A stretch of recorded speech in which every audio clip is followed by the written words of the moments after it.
ನಮಸ್ಕಾರ. ಕೃಷಿ ಚಾನೆಲ್ಗೆ ಸ್ವಾಗತ. ನಾನು ಅನಿತಾ. ಕೃಷಿ ಅಂದ್ರೆ ಖುಷಿ, ಶ್ರೇಷ್ಠ ಸಮಾಜ ಸೇವೆ, ಲಾಭದಾಯಕ ಉದ್ದಿಮೆ ಅಂತ ನಾವು ಹತ್ತಾರು ಮಾತು ಆಡ್ತೇವೆ. ಆದ್ರೆ ಅದಕ್ಕೆ ಮತ್ತೊಂದು ಮುಖವೂ ಇದೆ. ಇದು ಪಕ್ಕಾ ಜೂಜು, ಅದೃಷ್ಟದ ಆಟ, ಹಣೆ ಬರಹ ಅನ್ನೋರು ಇದ್ದಾರೆ. ಯಾಕಂದ್ರೆ ಒಮ್ಮೆ ಅತಿವೃಷ್ಟಿ ಕಾಡಿದ್ರೆ ಮತ್ತೊಮ್ಮೆ ಅನಾವೃಷ್ಟಿ. ಇಂತಹ ದುಸ್ತರ ಸನ್ನಿವೇಶದಲ್ಲಿ ಬೆಳೆ ವಿಮೆ ಮಾಡಿಸಿದ್ರೆ ಎಷ್ಟು ಉಪಯೋಗವಾಗುತ್ತೆ ಗೊತ್ತಾ? ಬನ್ನಿ, ಇಲ್ಲಿದೆ ಕಂಪ್ಲೀಟ್ ಡೀಟೇಲ್ಸ್. ಮಳೆ ಎಂದ ತಕ್ಷಣ ಮಂದಹಾಸ ಮೂಡುತ್ತಿದ್ದ ರೈತರ ಮುಖದಲ್ಲಿ ಸಾಕಷ್ಟು ಬಾರಿ ಭಯ, ಆತಂಕ ಮೂಡುವ ಸ್ಥಿತಿ ಎದುರಾಗಿ ಬಿಡುತ್ತದೆ.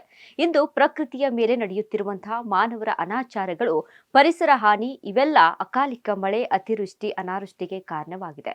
ರಾಜ್ಯದಲ್ಲಿ ಮೇ ಮಧ್ಯಭಾಗದಿಂದಲೇ ಹಲವಾರು ಭಾಗಗಳಲ್ಲಿ ಮಳೆರಾಯ ಬೊಬ್ಬರಿಸಿ ಸಾಕಷ್ಟು ಅನಾಹುತಗಳನ್ನ ತಂದೊಡ್ಡುತ್ತಿದ್ದಾನೆ. ಆದ್ರೆ ಈಗ ಆಗುತ್ತಿರುವ ಆಲೆಕಲ್ಲು ಮಳೆಯಿಂದಾನು ರೈತರಿಗೆ ಸಾಕಷ್ಟು ನಷ್ಟ ಉಂಟಾಗಿದೆ.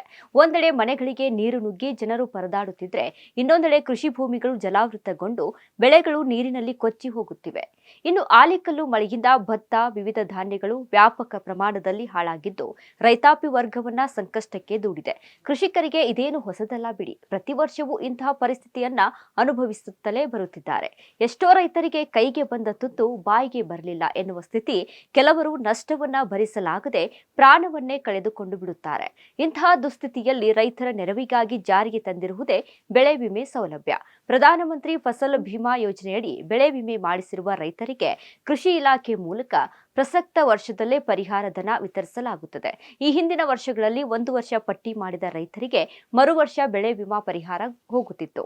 2025-26ರ ಮುಂಗಾರು ಹಂಗಾಮಿನಲ್ಲಿ ನಾನಾ ಹಂತಗಳಲ್ಲಿ ನೈಸರ್ಗಿಕ ವಿಕೋಪಗಳಿಂದ ಬಿತ್ತನೆ, ನಾಟಿ ವೈಫಲ್ಯವಾದಲ್ಲಿ, ಸ್ಥಳ ನಿರ್ದಿಷ್ಟ ಪ್ರಕೋಪಗಳಿಂದ ಬೆಳೆ ಹಾನಿ ಉಂಟಾದಲ್ಲಿ, ಮಧ್ಯಂತರ ಬೆಳೆ ವಿಮೆ ಹಾಗೂ ಕೊಯ್ಲೋತ್ತರ ಬೆಳೆ ಹಾನಿಯಾದ ಸಂದರ್ಭಗಳಲ್ಲಿ ಉಂಟಾದ ನಷ್ಟದ ಪರಿಹಾರವಾಗಿ ಒಟ್ಟು ರೈತರಿಗೆ ಪ್ರಧಾನಮಂತ್ರಿ ಫಸಲ್ ಭೀಮಾ ಯೋಜನೆ ಮತ್ತು ಪುನರ್ರಚಿಸಿದ ಹವಾಮಾನ ಆಧಾರಿತ ಬೆಳೆ ವಿಮಾ ಯೋಜನೆಯನ್ನ 2025-26ರವರೆಗೆ ಮುಂದುವರಿಸಲು ಕೇಂದ್ರ ಸಚಿವ ಸಂಪುಟ ಅನುಮೋದನೆ ನೀಡಿದೆ.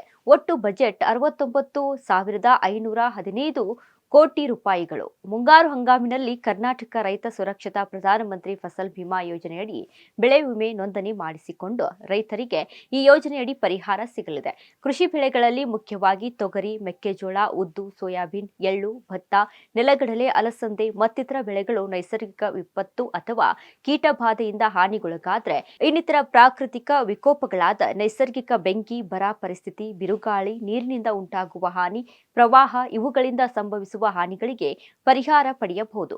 ಪ್ರಧಾನಮಂತ್ರಿ ಫಸಲ್ ಭೀಮಾ ಯೋಜನೆಗೆ ಹಕ್ಕು ಪಡೆಯಲು ರೈತರು ಮೊದಲು 72 ಗಂಟೆಗಳಲ್ಲಿ ಬೆಳೆ ಹಾನಿಯ ಬಗ್ಗೆ ಕೃಷಿ ಇಲಾಖೆಗೆ ತಿಳಿಸಬೇಕು. ಅದರ ನಂತರ ನೀವು ಅರ್ಜಿ ಸಲ್ಲಿಸಬೇಕು.